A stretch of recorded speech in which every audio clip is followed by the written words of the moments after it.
Bismillahirrahmanirrahim. Assalamualaikum warahmatullahi wabarakatuh. Innal hamdalillah nahmaduhu wa nasta'inuhu wa nastaghfiruh wa na'udzu billahi min shururi anfusina wa min sayyiati a'malina. Man yahdihillahu fala mudilla lahu wa man yudlilhu fala hadiya lahu. أشهد أن لا إله إلا الله وحده لا شريك له وأشهد أن محمدا عبده ورسوله أما بعد فإن أصدق الحديث كتاب الله وخير الهدي هدي محمد صلى الله عليه وسلم وشر الأمور محدثاتها وكل محدثة بدعة وكل بدعة ضلالة وكل ضلالة في النار. Saudara sekalian yang dimuliakan oleh Allah Subhanahu wa taala, puja dan puji syukur kita yang paling sempurna kita panjatkan kepada Allah Subhanahu wa taala, dan tak lupa salawat serta salam kepada junjungan kita Nabi besar Muhammad sallallahu alaihi wasallam. Pada kesempatan pagi hari ini kita akan membahas masih dalam hal permasalahan sholat, yaitu tentang macam-macam sholat sunnah. Dan dari macam-macam sholat sunnah ini kita akan membahas pada kesempatan pagi hari ini adalah sholat gerhana, atau yang disebut dengan sholat khusuf atau khusuf.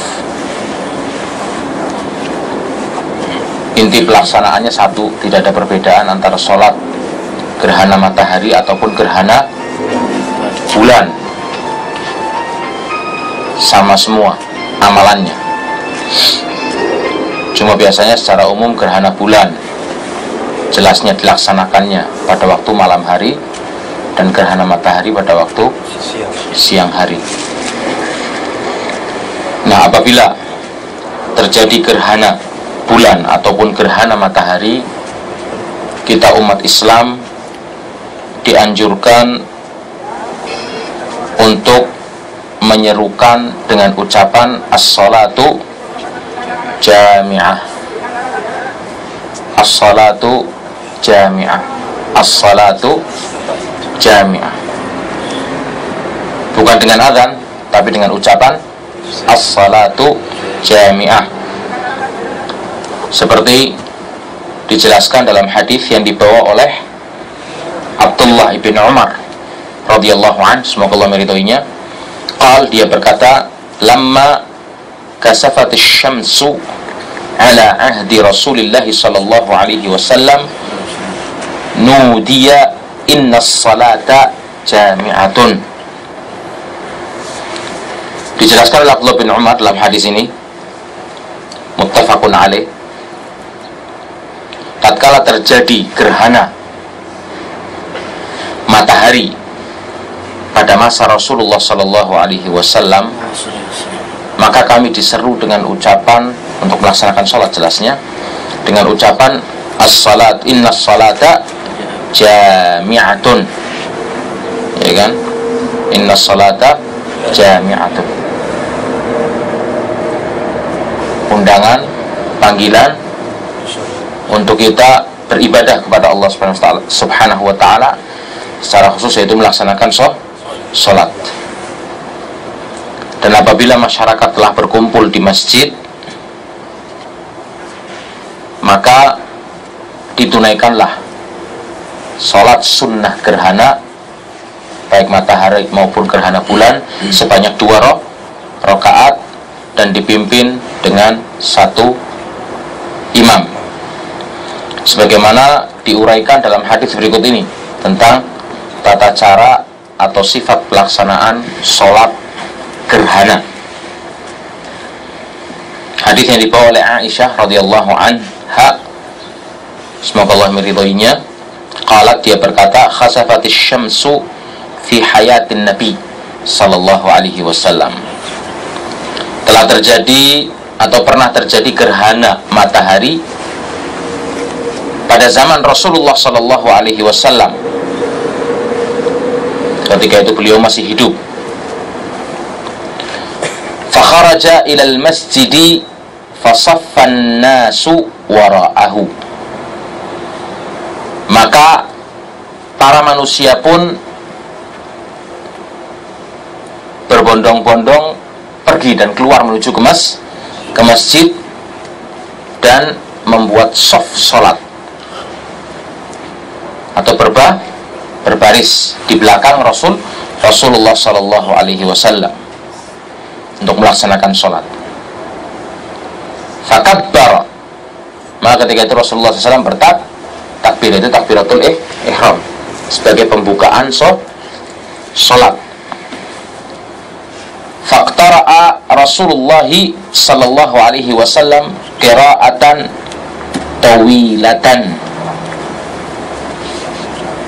Kemudian Rasulullah SAW bertakbir dan membaca surat yang panjang.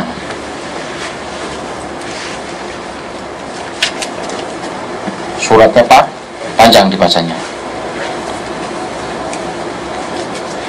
Setelah selesai membaca surat yang cukup panjang, jelas dimulai dengan Fatihah dulu. Kemudian setelah itu membaca surat yang panjang. Di sini secara spontan jelas, nggak perlu secara rinci, orang udah pada tahu kalau yang namanya sholat itu mesti harus baca Fatihah, dan bacaan yang panjang di sini adalah surat setelah Al-Fatihah. Summa kabbara, kemudian Rasulullah bertakbir kembali. Faraka'a ruku'an tawilan, takbir kemudian ruku, dan rukuknya pun panjang. Summa qala sami'allahu liman hamidah, kemudian i'tidal, bangkit dari ruku sambil mengucapkan sami'allahu liman hamidah. Jelas makmum menyambut dengan ucapan Rabbana walakal hamd. Faqama walam yasjud, dan ketika bangkit dari i'tidal tadi, Rasulullah tidak langsung sujud. Harusnya kan habis i'tidal sami Allah liman hamidah, terus para mau menjawab Rabbana walakal hamdu hamdan katsiran thayyiban mubarakan fi, kan langsung sujud. Ini Rasulullah tidak sujud. Wa qara'a qira'atan tawilatan hiya adna minal qira'ah al-ula. Kembali Rasulullah membaca Al-Fatihah dan membaca surat yang panjang.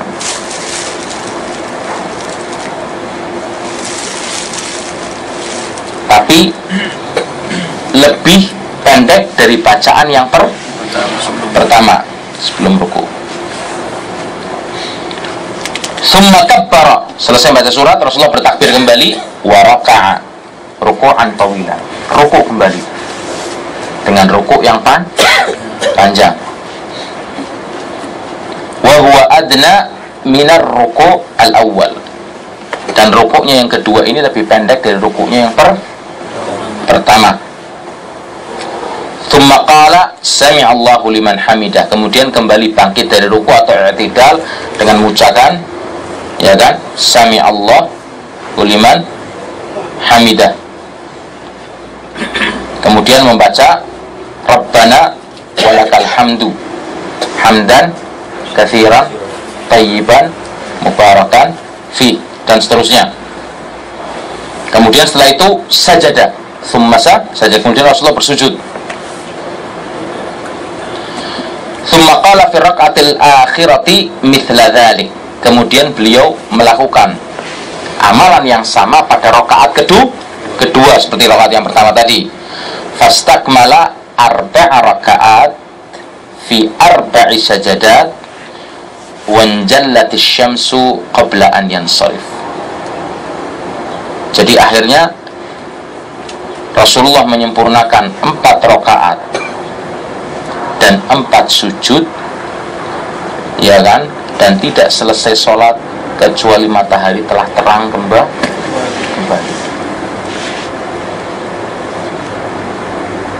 Jadi antum bisa perkirakan bagaimana panjang sholat beliau Rasulullah Sallallahu Alaihi Wasallam, dimulai dari awal kusuf atau khusuf dan tidak selesai sholat kecuali matahari itu sudah terang kembali,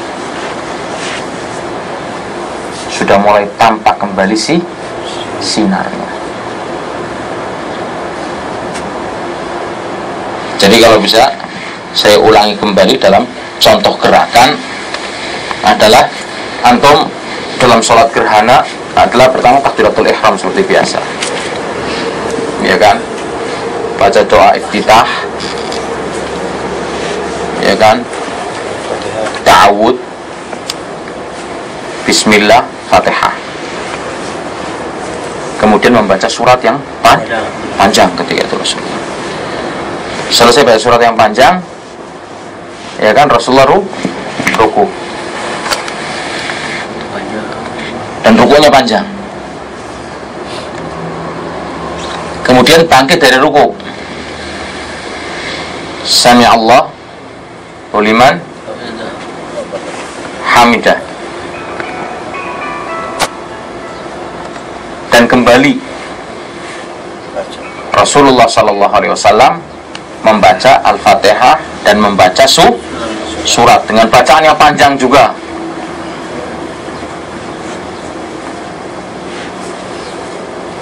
Sampai selesai.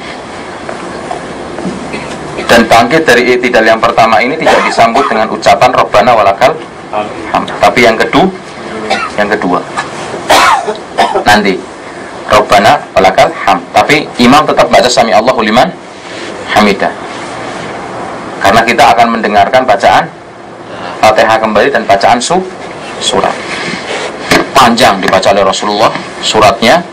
Kemudian ruku kembali Rasulullah, Allahu Akbar, takbir, 2 kali ruku, jadi i'tidal lagi, Sami Allahu liman hamidah, baru Rabbana walakal hamd. Setelah itu baru sujud, duduk di antara 2 sujud kembali, bangkit lagi dan mengulang pada rakaat 2 seperti amalan yang dilakukan pada rakaat pertama. Jadi dalam sholat gerhana ini ringkasnya, dalam 1 rakaat ada 2 ruku dan ada 2 sujud. Tapi yang secara umum sholat yang wajib maupun sunnah yang kita tunaikan kan, dalam setiap ruku ada 1, dalam setiap sholat ada 1 ruku dan ada 2 sujud. Dalam 1 rakaat ada 2 ruku. Dalam 1 rakaat 1 ruku. Iya kan, dalam 1 rakaat ada 1 ruku 2 sujud. Ini secara umum sholat. Tapi kalau sholat gerhana ini, ya kan, seperti sujud, 2 ruku dalam 1 rakaat, dalam 1 sholat 2 ruku dan 2 sujud. Paham ya? Itu yang namanya sholat khusuf atau sholat kusuf. Amalannya sama. Ini sudah dijelaskan dalam hadis yang muttafaqun alaih. Kemudian setelah sholat dilanjutkan dengan khutbah. Sholat gerhana khutbahnya. Khutbah ini setelah terang lagi kembali ya. Iya. Dalam keadaan telah terang. Jadi sholat dulu baru khutbah. Karena khutbahnya itu setelah sholat. Seperti sholat id juga khutbahnya setelah sholat. Lain sholat Jumat khutbahnya sebelum sholat. Nah, disunahkan bagi imam apabila selesai mengucapkan salam agar berkhutbah di hadapan para hadirin yang hadir dalam sholat tersebut.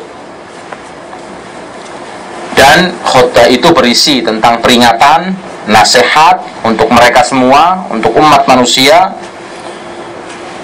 dan anjuran untuk mereka tetap beristiqomah dalam beragama dan rajin dalam beramal soleh. Seperti dijelaskan dalam hadis Aisyah, semoga Allah meridhoinya, an Rasulullah sallallahu alaihi wasallam, bahwasanya Rasulullah SAW shalla yauma khasafatis syamsu, Rasulullah menunaikan sholat ketika terjadi ya kan gerhana matahari. Tsumma dzakarat sifatus salati qalat, kemudian Rasulullah sallallahu alaihi wasallam menceritakan tentang sifat sholat Nabi, ya kan. Tsumma sallam, kemudian beliau salam, menceritakan dari mulai awal pelaksanaan sholat sampai salam. Wa qad takhallatis syamsu, dan ketika itu tidaklah beliau salam kecuali dalam keadaan matahari itu sudah terang kembali. Fa khataban nas, kemudian beliau berkhutbah di hadapan manusia. Faqala fi kusufis syams, ketika itu beliau berkata ketika dalam kejadian gerhana matahari ataupun bulan ini, innahuma ayatani min ayatillahi la yakhsifani li mauti ahadin wala li hayatihi fa idza ra'aitumuhuma fafza'u ila shalah. Di antara khutbah beliau adalah peringatan yang berbunyi, sesungguhnya kedua kejadian ini atau dua kejadian ini, baik gerhana matahari maupun gerhana bulan, adalah merupakan tanda-tanda atau dua tanda dari tanda-tanda kebesaran Allah Subhanahu wa ta'ala, dan tidak ada hubungannya dengan kelahiran seseorang atau kematian seseorang. Kejadian ini sebabnya ya kan karena matinya seseorang atau karena lahirnya seseorang. Fafza'u ila shalah, oleh karena itu segeralah kalian melaksanakan sholat. Dan bahkan diceritakan bagaimana Rasulullah ketika kejadian gerhana matahari ini keluar segera dari rumahnya sampai selendangnya dalam keadaan terseret di tanah untuk melaksanakan sholat dan memberikan peringatan kepada umat manusia supaya mereka tahu bagaimana cara menyikapi kejadian alam ini, bahwa segala apa yang terjadi dalam alam ini adalah merupakan tanda-tanda kebesaran Allah Subhanahu wa ta'ala, bukan karena sebab manusia. Keyakinan nyeleneh, rusak, dan bahkan berbau syirik dan kental dengan syirik yang banyak tersebar dalam masyarakat kita adalah menghubungkan kejadian-kejadian seperti musibah, datangnya musibah atau datangnya panen dan lain sebagainya dengan manusia. Allahnya dikesampingkan. Yang mengucurkan rezeki, memberikan rezeki, mendatangkan, memanenkan, mendatangkan adanya musibah tersebut. Jembatan ambruk katanya karena Mbah Fulan mati, banjir bandang katanya Mbah Alan mati. Dihubungnya seperti itu. Kenapa? Karena Mbah Fulan masih turunannya wali, Mbah Alan masih turunannya wali, makanya jadi banjir seperti ini, jembatannya ambruk. Kita sebagai seorang muslim itu seharusnya tahu dan punya ideologi,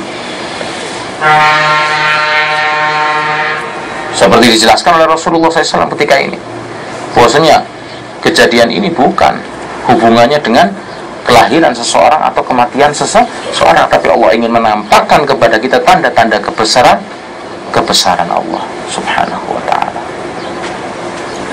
Putra Rasul meninggal. Dan diantaranya ketika itu adalah ingin menekankan bahwasanya putra Rasulullah yang bernama Ibrahim meninggal. Ya kan? Ada sebagian orang yang mungkin menghubung-hubungkan, ya kan? Ini putra Rasulullah, ya kan? Putra duta besarnya Allah Subhanahu wa ta'ala. Maka Rasulullah tekankan supaya enggak melenceng akidah umatnya, tetap pada poros kemurnian tauhid, bahwa kejadian ini yang mendatangkan adalah Allah Subhanahu wa ta'ala, yang menjadikannya adalah Allah Subhanahu wa ta'ala, tidak ada hubungannya sama sekali dengan manusia. Apalagi keyakinan yang banyak tersebar wali kutub, ya kan, di dunia ini ada berapa wali kutub, timur, barat, utara, ya kan, selatan, ya kan, masing-masing wali kutub itu menjaga, ya kan. Ini yang jaga bagian barat, ini yang jaga bagian timur, ini bagian utara, ini bagian bagian selatan.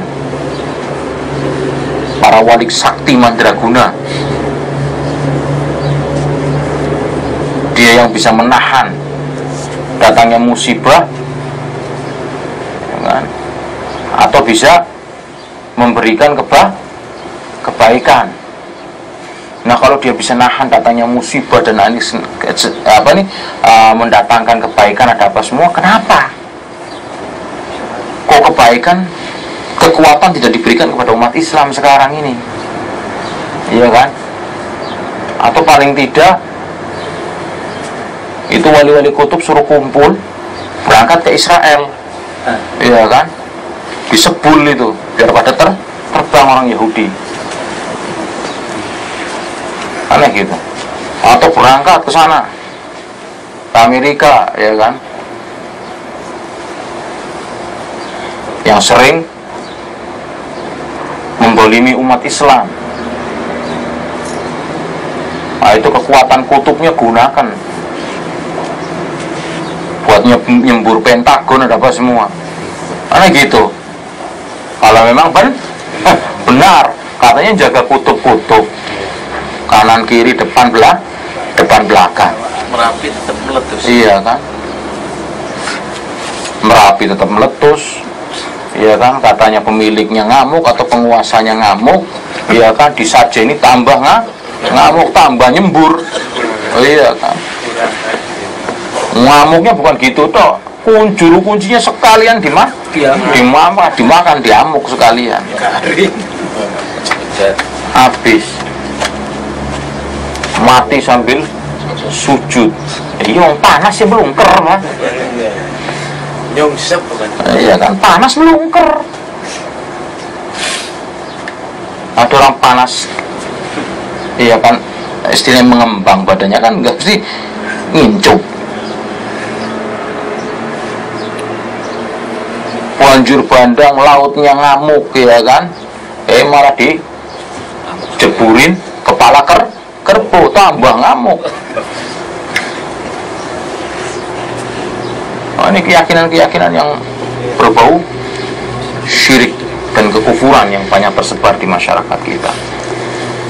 Sesajen laut, Mandaran tsunami katanya nyiblorong ngamuk. nah itu makanya ada nyiblorong yang ngamuk, nanti pasang bendera apa, iya kan, dulu pernah kejadian itu sepanjang Jawa Timur pasang bendera apa gitu. Kenapa? Karena laut kidul atau apa ngamuk, Perang tumbal katanya. dan lain sebagainya. Kenapa banyak tersebar? Ya kan, khurafat, tahayul seperti ini. Ya karena mereka atau masyarakat kita tumbuh dengan ideologi dan akidah yang sama sekali tidak mengacu kepada Islam. Ditambah lagi pendidikan yang ada di sekolahan-sekolahan kita, pendidikan sekuler. Kita belajar Islam, dan antum semua belajar dari dulu di sekolahan-sekolahan di Indonesia itu kan, pelajaran agama cuma 2 jam dalam seminggu. Itu pun kita belajar kebudayaan Islam. Jadi cuma dikenalkan tok, ini loh Islam.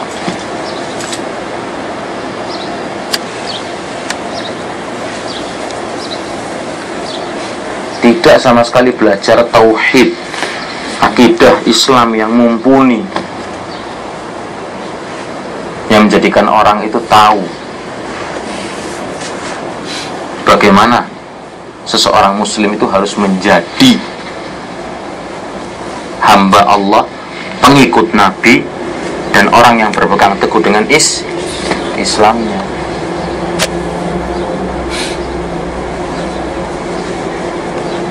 Makanya sangat identik sekali. Makanya kayak di Saudi sini kita nggak kenal yang namanya genderuwo, ya kan, kuntilanak, wewe kalong, tuyul, apalagi berkolor hijau, kolor hijau, setan tukang merkosa, ya kan, setannya padahal orang sendiri, ya kan.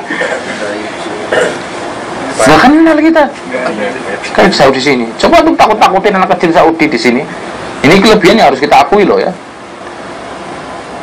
Walaupun akhlak mereka atos-atos, egois mereka tinggi-tinggi, tapi dari sisi ini kita harus akui sisi akidah. Coba takut-takutin anak kecil Saudi. Meloroh, fiwash, fan. Kalau kayak gitu kan, awas ada setan, malah ditanya mana setannya. Anak kecil Saudi sini lewat kuburan biasa, bukan menjadi sesuatu yang momok. Coba anak kecil kita di Indonesia lewat kuburan, nyusep di ketek bapaknya.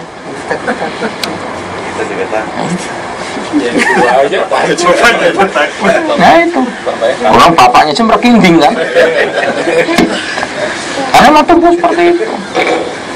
Kalau cerita-cerita anak dulu waktu masih kecil berkeyakinan, sangat berkeyakinan, lihat kunang-kunang langsung ngumpet anak pegangan ibu atau bapak. Kenapa? Kukunya setan yang pada mayit. Seperti itu. Padahal setelah kita belajar akidah yang benar, kita tahu, kita pegang, ya Allah binatang yang memang Allah beri kemampuan bisa mengeluarkan cahaya.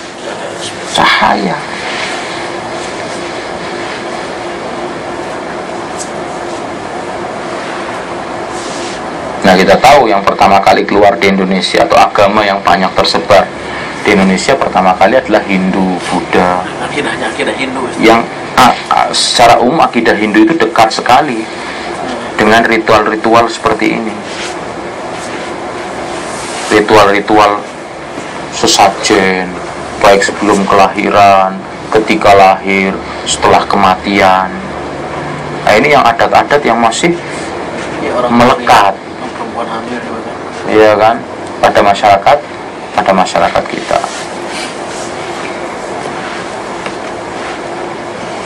Yang bagaimana dan muskilahnya lagi, acara-acara seperti ini, ritual-ritual seperti ini yang asalnya dari luar agama Islam, karena kebodohan kita tentang Islam, seakan-akan dikatakan sebagai tuntunan Rasulullah. Mungkin orang yakin, orang yang bodoh, kalau sekatenan di Solo itu adalah dicontohkan sama Rasulullah SAW. Rasulullah belum buat tumpeng, dibawa kayak gitu, nanti buat rebutan. Nggak menutup mungkin orang bodoh dan orang awam keyakinan seperti itu. Rasulullah dulu sekatenan, atau Rasulullah punya keboga Islamet. Orang yang awam tidak menutup kemungkinan.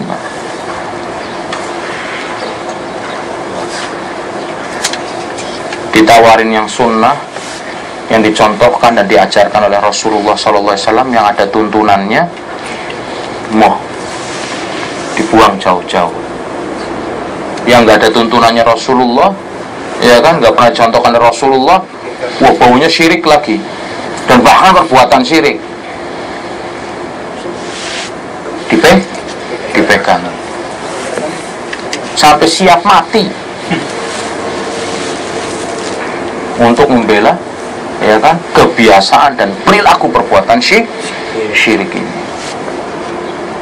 Wah kiainya diam semua, dan padahal mereka tahu semua, di otak dan file mereka tahu semua kalau itu perbuatan mungkar dan itu perbuatan yang berbau syirik.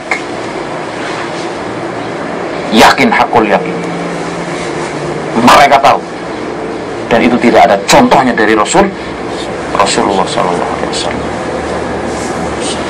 Giliran kita memperingatin, ngambil peluru Wahabi, dor Wahabi. Orang Saudinya ditanya Wahabi nggak tahu apa itu Wahabi. Obol, saya tantang. orang Saudi yang murni ya, tanya apa itu Wahabi, nggak tahu dia.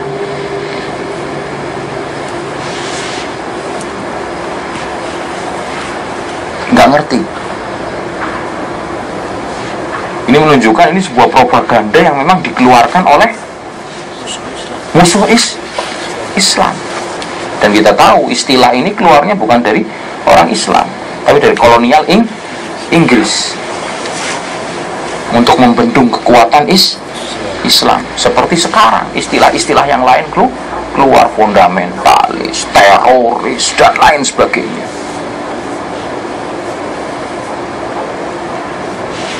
Golongan keras, aliran keras, dan lain sebagainya. Terus isu-isu itu dikeluarkan. Kemudian dalam hadis lain, an Asma radhiyallahu anha qalat laqad amara an-nabi sallallahu alaihi wasallam bil itaqah fi kusufis syams. Dari Asma, ia berkata, semoga Allah meridhoinya, sungguhnya Nabi SAW menyuruh para sahabat memerdekakan budak-budak mereka pada waktu terjadi gerhana matahari. Dan bahkan membebaskan budak itu di dalam Islam adalah merupakan sebuah ketaatan beragama. Syariat Islam mengarahkan bagaimana umatnya untuk membebaskan budak, yang ketika itu dunia itu memang ya kan kecanduan berat untuk yang namanya masalah budak, dan dihapus sekaligus itu tapi bagaimana Islam datang dengan memberikan semangat dan anjuran kepada umatnya untuk membebaskan budak seperti itu. Assalamualaikum warahmatullahi wabarakatuh. Kemudian dalam hadis lain Nabi Musa radhiyallahu an qal, dari Nabi Musa semoga Allah meridainya, dia berkata, khasafatis syamsu, terjadi gerhana matahari, faqama Nabi sallallahu alaihi wasallam faza'an, maka ketika itu Rasulullah sallallahu alaihi wasallam berdiri, ya kan, khawatir